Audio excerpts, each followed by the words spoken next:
Breaking news చూస్తున్నాం. TPCC chief Mahesh Kumar Goud కీలక వ్యాఖ్యలు చేశారు. కాళేశ్వరంపై సీబీఐ విచారణకు అప్పగిస్తే కేసీఆర్ ను అరెస్టు చేస్తామని కేంద్ర మంత్రి కిషన్ రెడ్డి అన్నారని, ఇప్పుడు ఎందుకు చర్యలు తీసుకోవటం లేదని మహేష్ కుమార్ గౌడ్ ప్రశ్నించారు.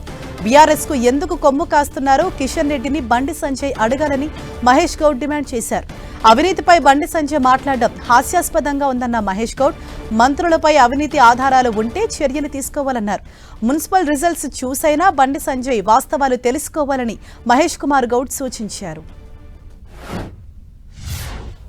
ఈ రాష్ట్రంలో టీఆర్ఎస్ హయాంలో కరప్షన్ జరుగుతూ ఉంది, దోపిడీ జరుగుతూ ఉంది ఉద్దేశంతో కాంగ్రెస్ పార్టీకి ప్రజలు పట్టం కట్టినారు.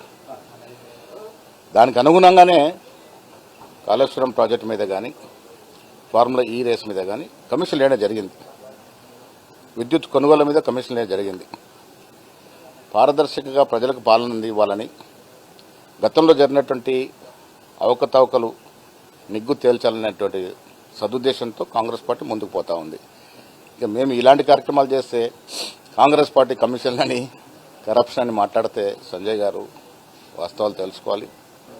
కాళేశ్వరం ప్రాజెక్టులో మీ సహచర మంత్రి బండి సంజయ్ గారు మాకు అప్పచెప్పండి, 24 గంటల్లో కేసీఆర్ని అరెస్ట్ చేస్తానన్నటువంటి కిషన్ రెడ్డి గారు, మేము ఇప్పుడు అసెంబ్లీలో తీర్మానం చేసి అది సిపిఐకి అప్పచెప్తూ పంపి దాదాపు 6-7 మాసాలు అవుతా ఉంది.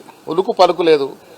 అడగండి మీ సహచర మంత్రి కిషన్ రెడ్డి గారిని, ఎందుకు మనం దీని మీద యాక్ట్ చేయట్లేము, ఎందుకు కేసీఆర్ని మీరు కొమ్ముగాస్తా ఉన్నారు, దాస్తా ఉన్నారు.